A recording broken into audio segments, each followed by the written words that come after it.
There's growing criticism tonight over a California measure that could expand a taxpayer-funded program on home ownership. Initially, only low-income citizens or legal residents were eligible for the taxpayer subsidy. But last week, Democrats overrode Republican opposition, changing the law to say, quote, an applicant who meets the requirements for a loan under the Home Purchase Assistance Program shall not be disqualified by the agency solely based on the applicant's immigration status. When you have states like California saying, hey, we'll do this, or Oregon saying something similar, then you're going to draw people into this country illegally. They're going to flood our borders illegally. This is where Kamala Harris gets her worldview from. This is the state that she has been for the majority of her life. So if you agree with this type of policy and you want to nationalize it, this is your ticket. If I were a tax-paying American citizen listening to us right now, I would be really pissed off. This has been an interesting debate. It's where Fox News anti-immigration propaganda collides with housing policy. Let's look at what we're talking about here. We're just talking about expanding an already existing program, not just inviting people in, but to expanding it. That immigration status doesn't matter if you meet all the other qualifications. And I deeply appreciate everybody speaking on behalf of veterans.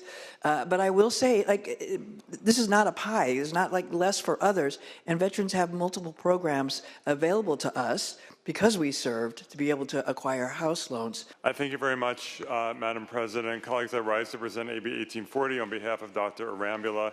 The bill ensures that all Californians are eligible for home ownership assistance programs provided by the Housing Finance Agency, regardless of their immigration status.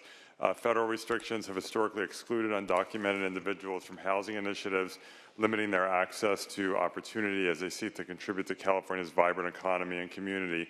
At the state level, immigration status can complicate access to home loans and home ownership assistance programs, posing a significant hardship in an already challenging environment.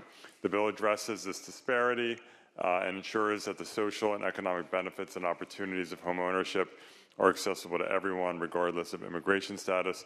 Ensuring universal access to home ownership is a just, inclusive, fair, and beneficial policy for the success and vitality of California. I respectfully ask for an aye vote. I rise in opposition to this bill, and the reason I rise in opposition to this bill is very simply, we can't afford it. We're already battling with deficits every year, year over year. And so to expand a program, we've already have a great example of expanding a program, and then we're billions of dollars short to be able to fund it. Another reason to oppose this is because we have a lot of eligible citizens right now that could fully benefit from this if they just had a down payment, because they actually do have the income to sustain a house payment once they have the down payment. Right now, this program is giving people down payments, 20% down on houses that are arguably at the peak of what our housing prices are going to be. So many of us in this room have been through recessions. 2008, to be, for example. Housing prices went from $600,000 to $300,000. If you're giving somebody 20% down on a house, and that's at the median income, that means they have to qualify for a $500,000 loan. And if we do not have, if we're expanding this program without any reference to, if somebody is actually a citizen here, I'm not sure how you're supposed to go out and get that person qualified if they don't have the record to get qualified. And what it does is it incentivizes mortgage brokers to give out mortgages because they get theirs. And then what happens is later on, the people can't afford that payment. And that's what happened in 2008. Easy mortgages, and people wound up losing their homes. They lost all their financial wherewithal. And they wound up having a stain on their financial record going forward. Look, we have veterans, we have folks out there, we have Californians who are not undocumented immigrants who need these services, and for those reasons, I oppose this bill. We should take care of them first before we expand it out, along with the comments that my colleague made about the financial state of this state right now, where we're at financially, that we just can't afford it. And I think it's unfair to the citizens here in California to be putting out money that we don't have. So for those reasons, I oppose AB 1840. I hate seeing undocumented immigrants being tossed around like a political football in our country's political discourse right now. I hate seeing the headlines from Fox News on demonizing undocumented immigrants. As someone who's grown up in California watching presidents of both Republican and Democratic affiliation ignore the problem of people coming into this country without documentation, to me this is a moral issue, it is an economic issue, but the reality is we have over 10 million people in this country without documentation. And we have to do something about that. They have to buy homes. There are things we have to do realistically. That being said, I just will be voting against this bill today for different reasons. I did not vote for the California Dream for All program when it first came up because I believe that the problem in California with our housing is that it's too expensive, and that is a bigger problem than down payment or lack of down payment assistance. And I believe that that program and programs like it have the effect of increasing our home prices. So I'm going to be voting against this bill today, but I hate the fact that this has become about undocumented immigrants, that we have demonized people who are just trying to get along in this country. I just want to make it very clear that AB 1840 puts into law existing practices and federal regulations that require anyone applying for these taxpayer-funded programs to provide a Social Security number or individual taxpayer identification number.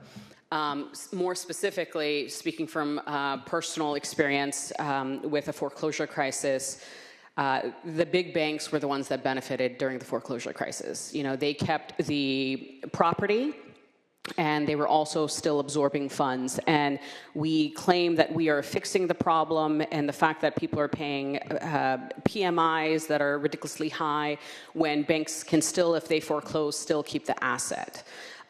This program is not perfect. I don't actually believe it's perfect. The fact that they ran out of money within, I think 11 days in this last cycle is still evidence that home ownership is still very difficult and still very much sought after by regular residents in California. One of the things I do want to highlight is that this program should be a program that if you are taking out a down payment assistance and getting support, that be reintegrated into the main mortgage. The individual pays that mortgage and the state takes their money from that overall loan. That's the way that the money can continue to funnel into this program and actually help more people. But one of the realities of our housing crisis is that we are not curbing greed.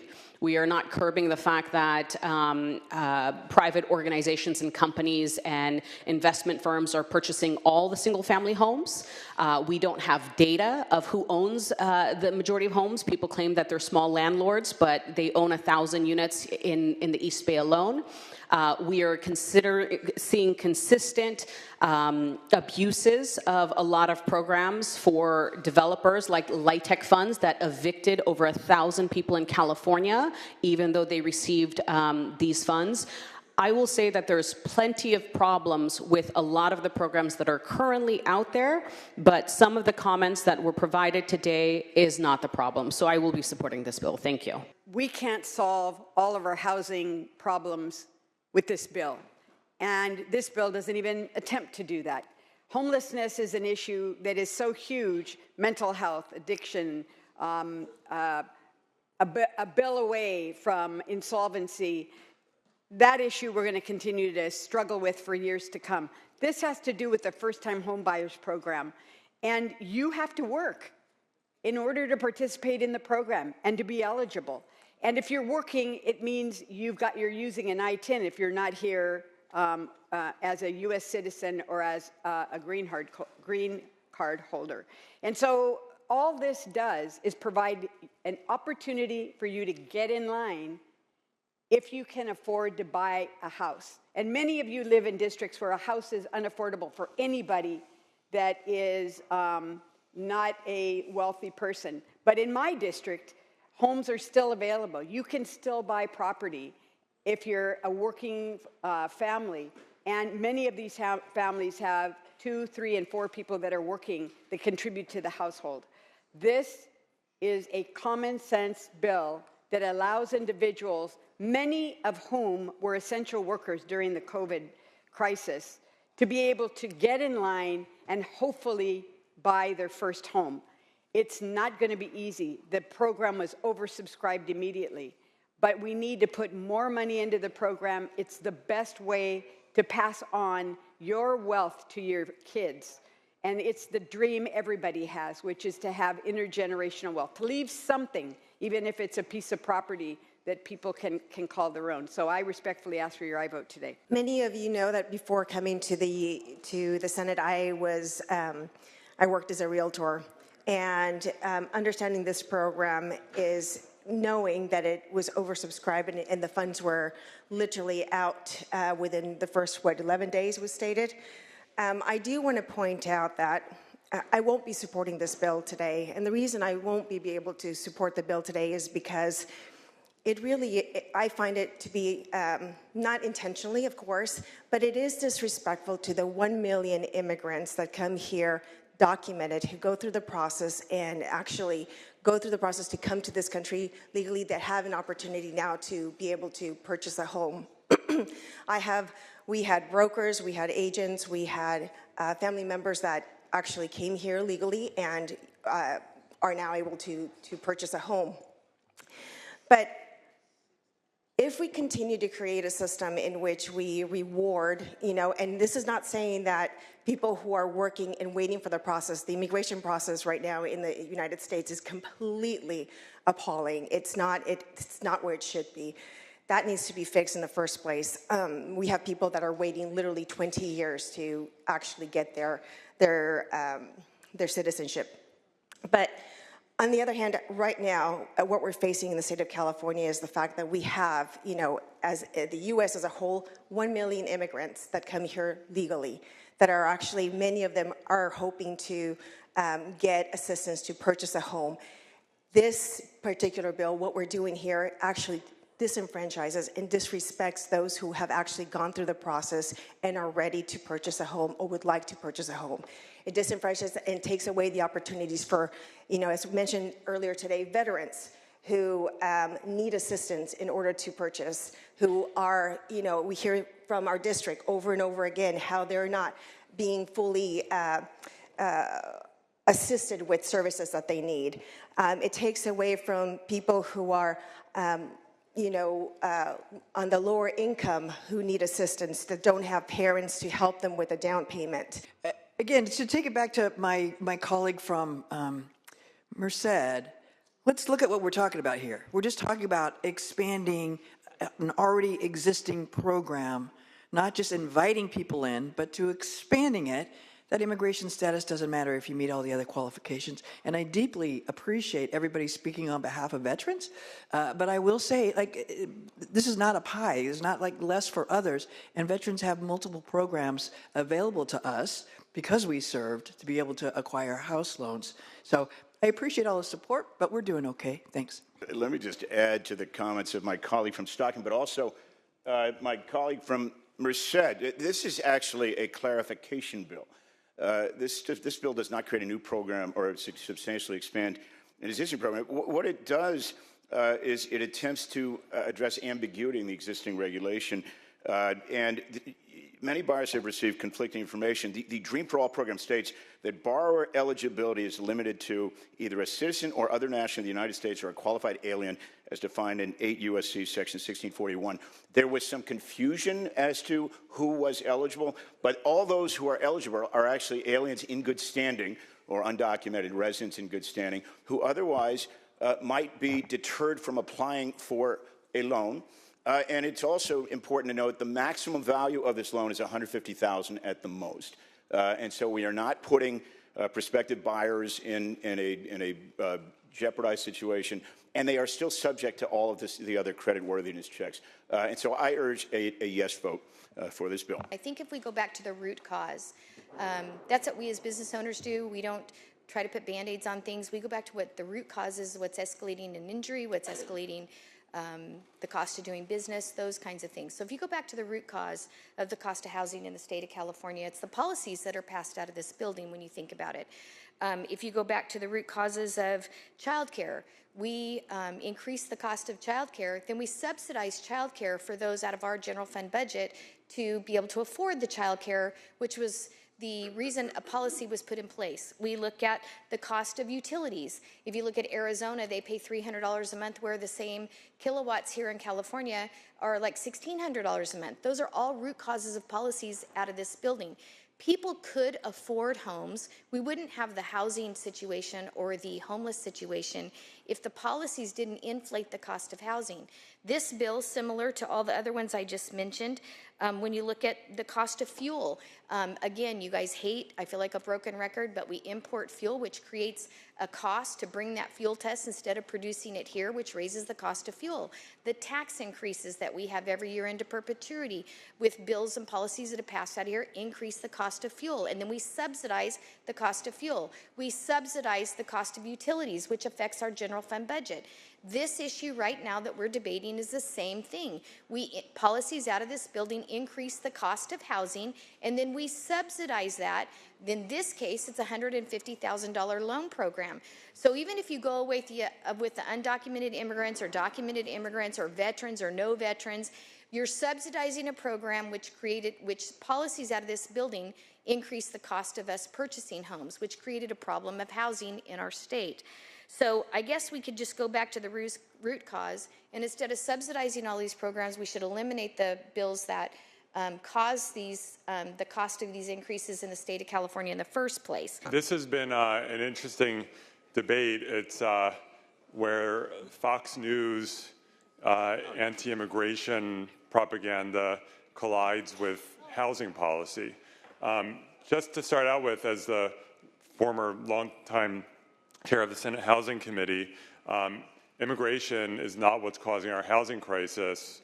What's causing our housing crisis is because we don't have enough homes, period. I agree with the Vice President and President Obama on that. We need to build a lot more homes. And thank you to those colleagues on both sides of the aisle who have actually supported our efforts to make it easier to build new homes. That's what's going to solve the housing crisis, not harming immigrants or preventing immigrants from buying homes. But on the actual bill,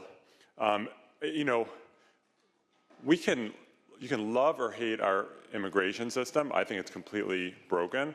But the reality is that we have more than 10 million people in this country without documents who are working, who are paying taxes, whose kids are in our schools, who are starting businesses, who are members of our community often for many, many years. When my great-grandparents and grandparents came to this country fleeing anti-Jewish violence in Eastern Europe and Russia, they were able to come to this country and have documents and become documented members of the community and pay taxes and work and have children and do all the things that we want families to be able to do. But the immigration system was very different then. Now we have people fleeing violence, whether from Central America or elsewhere, and who are risking their families' lives to make the journey to come to this country, whether last year or 10 years ago, putting their families' lives in risk in order to come to this country to make better lives for themselves, which in my book are exactly the kind of people that you want in your community. People who are they want to be here. These are going to be some of the best members of our community, working hard and appreciating this country every day of the week. And they are being treated like garbage, and not just by Fox News, by the policies we put in place in this country. And these are folks, in terms of this bill, who have Social Security numbers or taxpayer identification numbers. These are people who are working and paying taxes, and yes, they should be able to buy a home. They should be part of this program, and I respectfully ask for an aye vote. Aye. Weiner. Aye. Wilk. No. Senator Weiner moves a call.